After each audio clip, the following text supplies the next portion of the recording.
presenting my identities.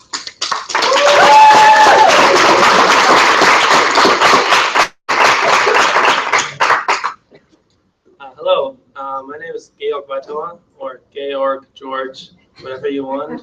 Just don't try to pronounce my last name. It's not worth it. My PUL is on my identities, and I would like to talk about 3 major identities I have discovered or challenged throughout this trip. And I will start with talking about my academic identity, which is quite old and developed, and I'm really comfortable talking about it. Later, I will talk about my organic identity, which is quite new, developed on this trip, and I'm really passionate about this one.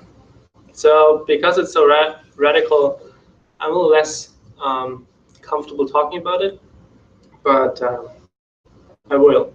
And the last one is my being the German term I will describe and translate later. It's the newest. I thought about that one probably a month ago, or started about thinking that one. And it's the one I'm the least comfortable with, but willing to share. So my academic path is quite alternative. I never went to a public high school. I went to a Waldorf school, which is the alternative way of education in Germany. The goal of the Waldorf school is to develop free, morally responsible individuals with a high degree of social competence and creativity. To reach that goal, we have additional subjects: arts, theater, choir, gardening, and a lot of hand-on crafts.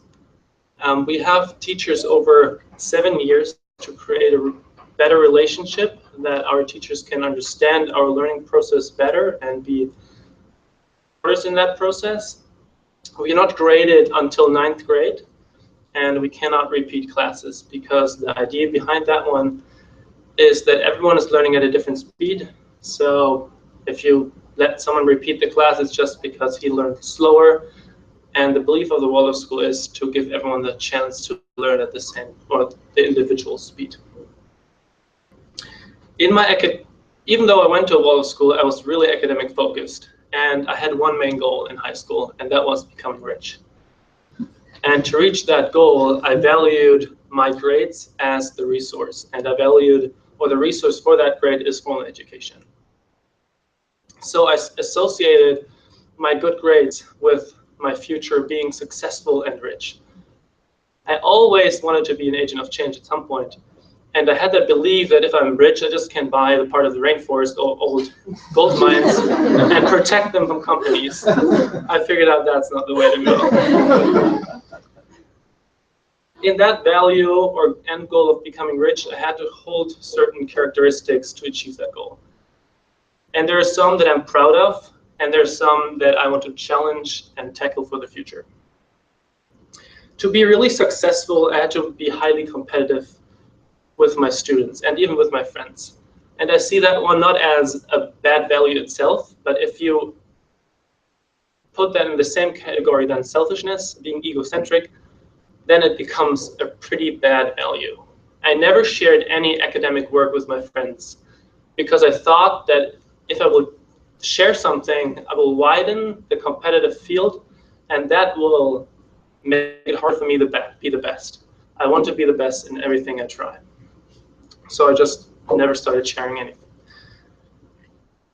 There are values I associate with the positive intent, and that is being disciplined, and I'm really good at self-motivation. And I still hold these values today, but the view I look on formal education and my competitiveness changed.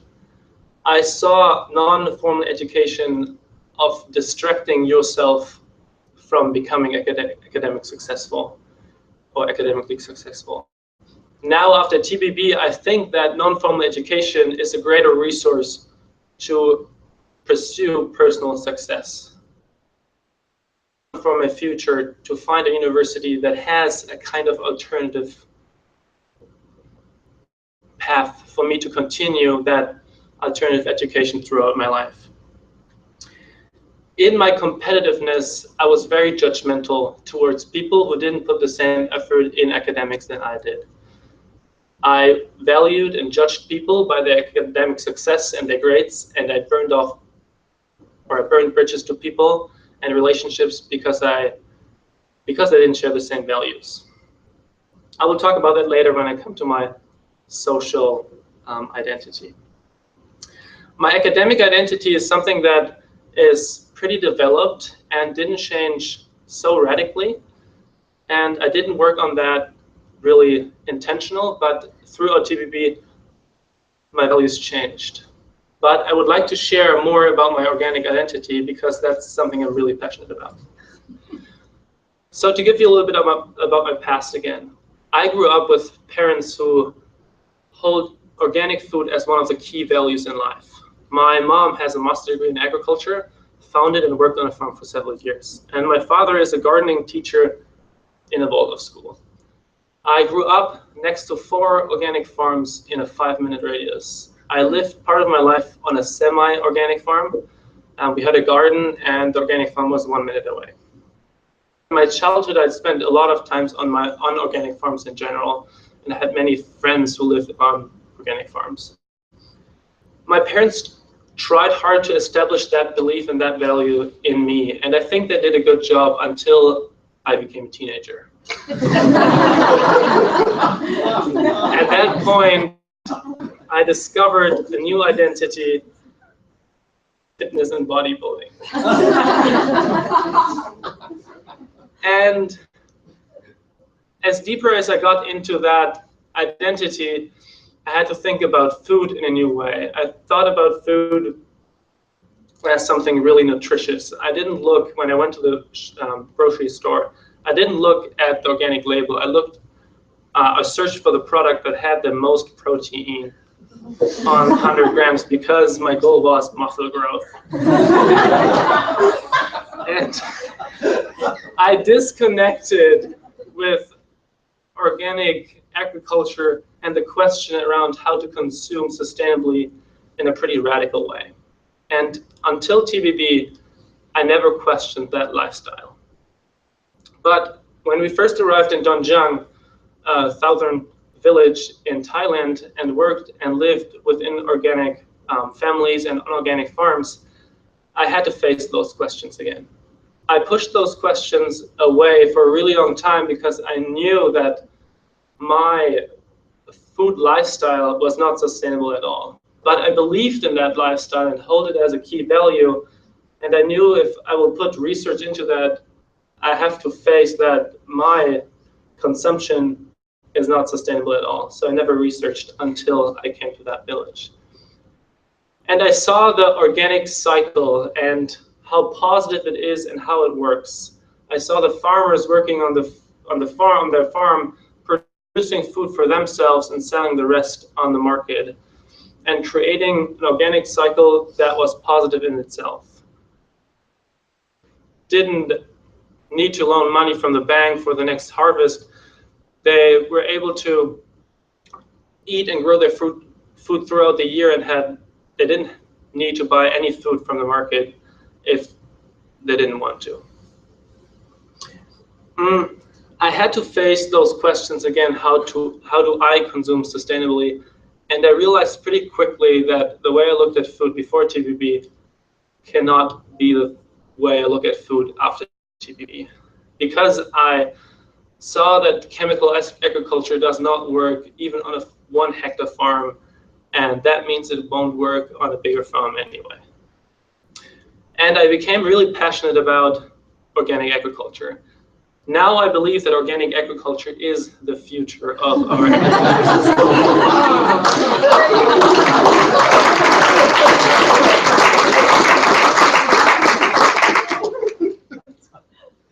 And I had to ask myself the question, can organic agriculture feed the world? Can farmers earn a sustainable living on sustainable agriculture?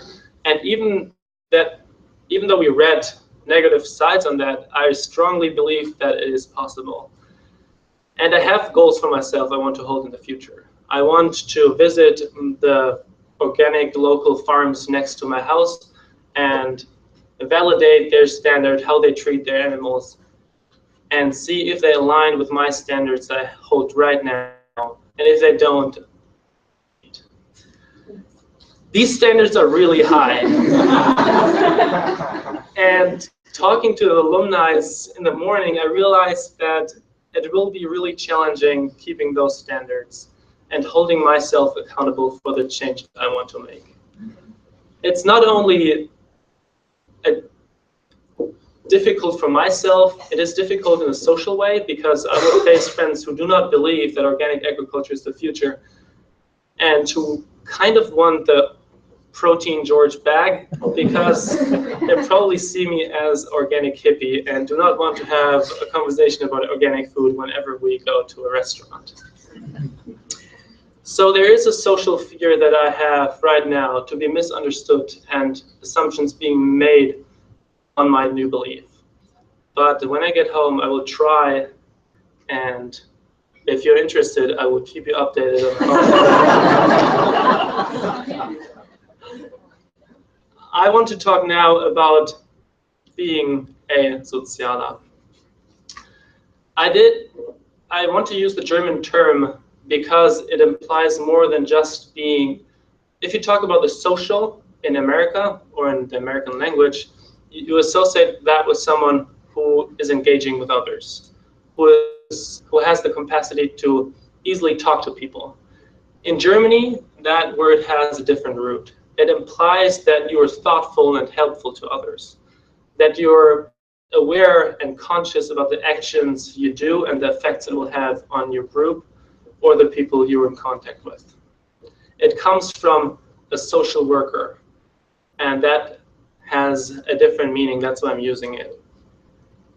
I might use social identity in the future of that presentation. So whenever I say it, please remind yourselves that I talk about someone who is that conscious in the environment he's in.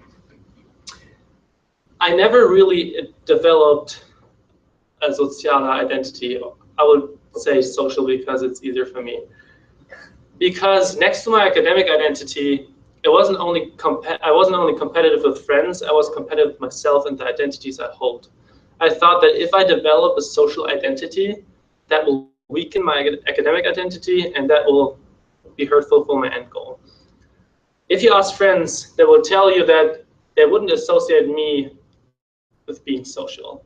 I only have few examples of me discovering my social side, and that was when I was a tutor for free for my step-sibling, one of my step-siblings here. For 1 year, I was a tutor for both of my step-siblings. And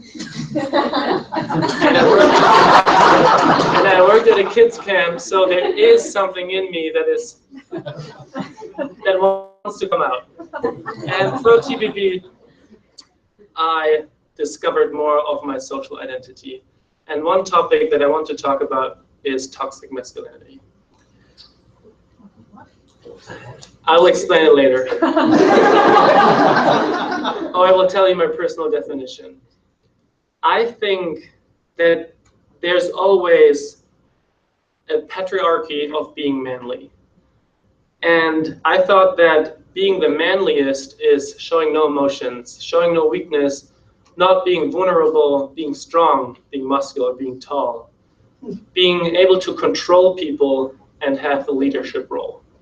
I associated with being more feminine with having no muscles, being small, being emotional, and showing vulnerability. And I personally think there's nothing wrong with that patriarchy until you judge people for being less manly. And I tell you, I was that person who judged people for being less manly. And I started to think about that topic a month ago. So this is something that is quite new to me. And I'm not an expert on that. I'll just share my process in that field. Why is it so difficult to talk about toxic masculinity? Personally, I'm 6'4", I weigh 210 pounds, and I love fitness. So even if I don't talk, some people probably associate me with toxic masculinity. So it's especially for me difficult because I have to be double aware of what I say, because it is easier for people to take it the wrong way. I will share with you one example that happened a week ago, and that can be a good example for my process I'm going to. I did something in the reflection week in Virginia that was an action that objectified basically all the women in our group in a bad way. I wasn't aware of that because people were laughing and I thought it's just something normal until one of the students called me out. And I thought, okay, that's a great way to start. I'm working on toxic masculinity right now. So I went into my room and I started journaling about what I did. And I journaled for 30 minutes. And at the end, I reread everything I wrote, and there was something wrong. And all I wrote was arguments that justified my action. I came up with probably 10 arguments that I've wanted to tell the person who called me out to say it wasn't my fault. I did something, but you never told me that's wrong until it was over and people felt hurt.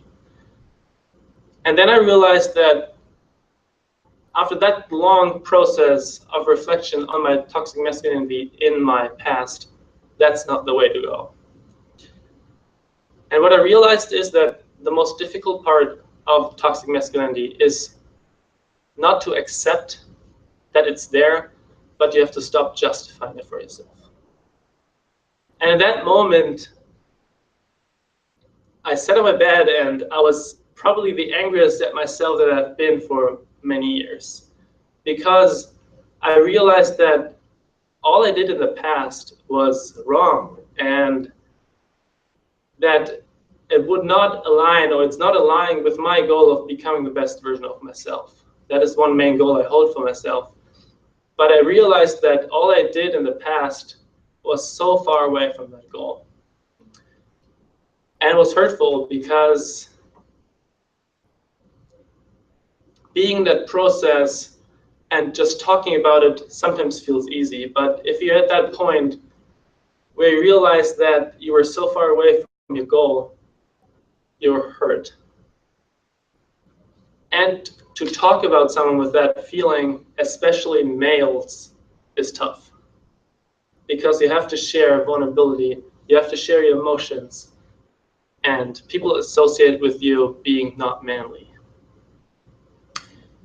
Then I asked myself the question, why do I have toxic masculinity? And I thought about it, or I've reflected on the friend group I was in. And being toxic masculine gives you a certain status. Everyone wants status. And pursuing toxic masculinity can give you that status in a negative way. And with status, there comes respect. And with respect, there comes power. And I only know few males who do not want to have a certain amount of power. But you can pursue that power in two ways: being toxic masculine or not being toxic masculine. And what I found out is that there were many people in the group who became huge role models for me because I saw them and I respected them and they had power in the group without being toxic masculine. And some of them are not here yet, they're in a different room, but I will thank them later for being that role model and making me conscious about my toxic masculinity. And that is something I really want to work on in the future. It's probably a really tough topic to face with old friends, to face with families and have that discussion. But it's something I'm passionate about. And I think the respect I get from being less toxic masculine is a better respect than pursuing toxic masculinity.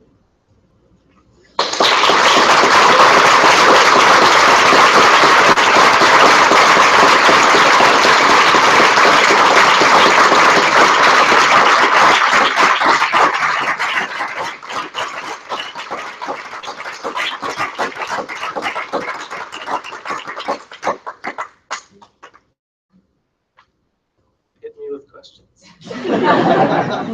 Yeah.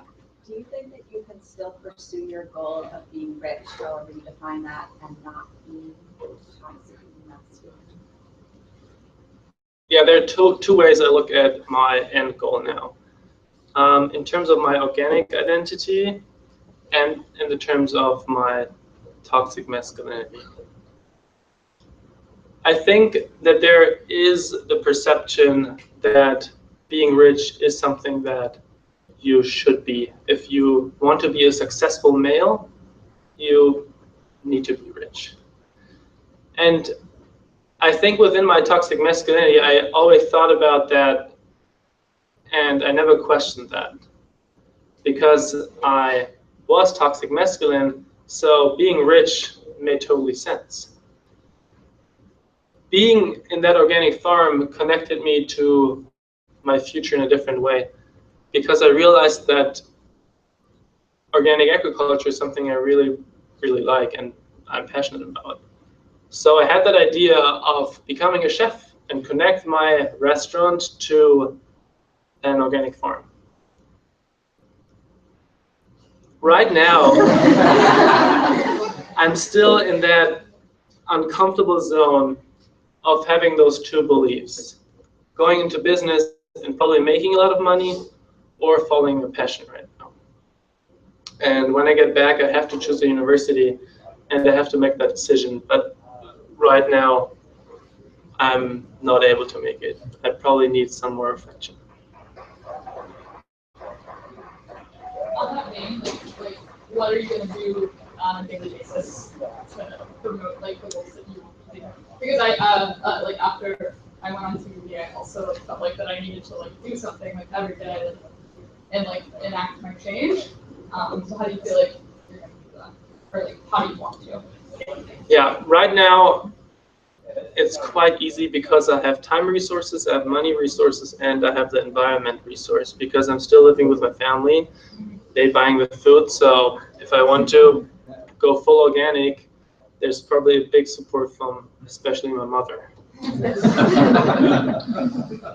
And there is the time because college starts in September, but there will be a point when I'm going to college where it will be really difficult because I will have a job and then I have to decide, do I use that money to buy me a, I don't know, new laptop, or do I spend all that money on just buying the organic version of the food I eat? And I thought about this a lot and how that might disconnect me socially with my friends because I pursue a hobby that is so vastly different from the things you normally do in college. But I hope that I can be more conscious about the food I eat. I will do the meat thing. I will go to the farms and check it out. If that means that I consume meat once a week, I will make that experiment, I would call it right now. And I have a great passion to bake my own bread. So that's some small scale changes I want to make.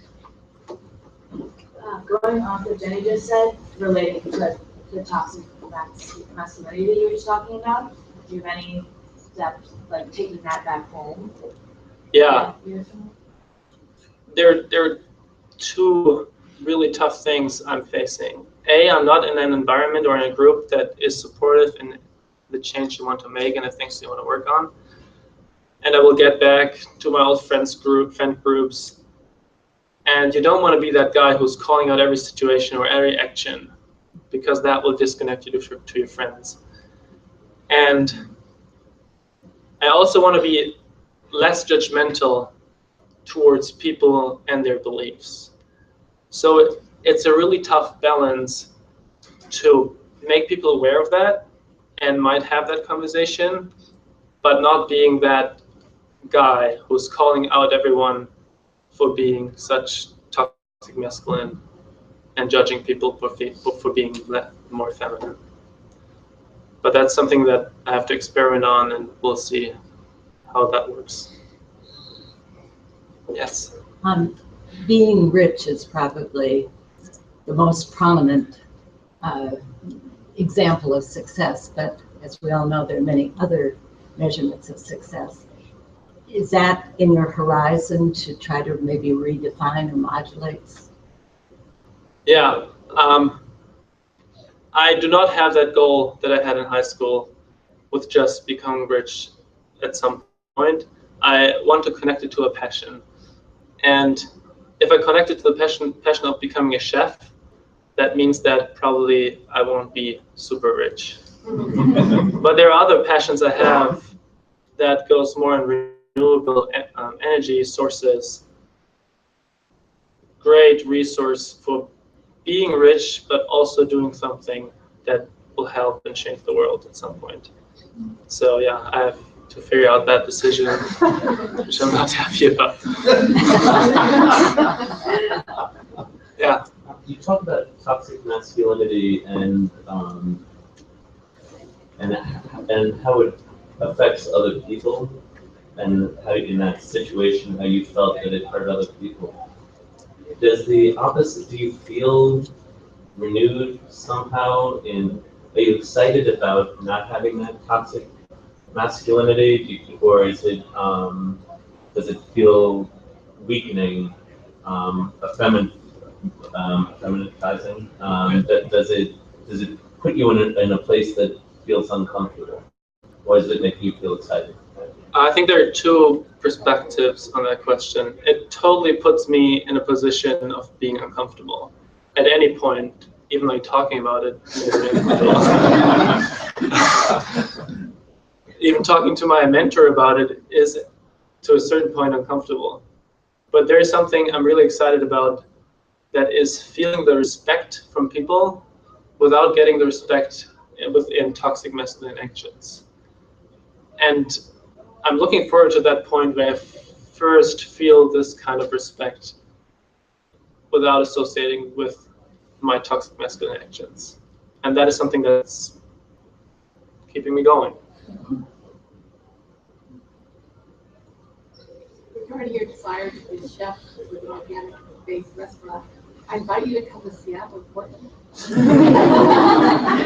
And also, I think your new discovery about the balance of feminine and masculine will make you a much better husband and a much better father, and a greater capacity for love. Absolutely. Yeah, it's a really young identity. I would say at the start of discovering that more, which makes it more difficult. But thank you for your invitation. I will come to Seattle. Tom Douglas is a rich person. Everyone's pulling you to their state. Yeah. Yeah, I don't have a question, but I just want to remind you that showing vulnerability is strength.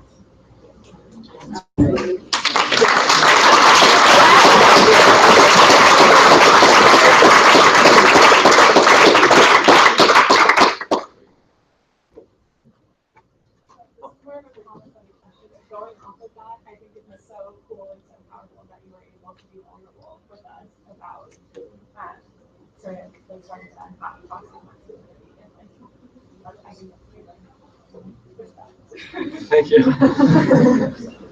I have questions sort of for everyone that went on to this year.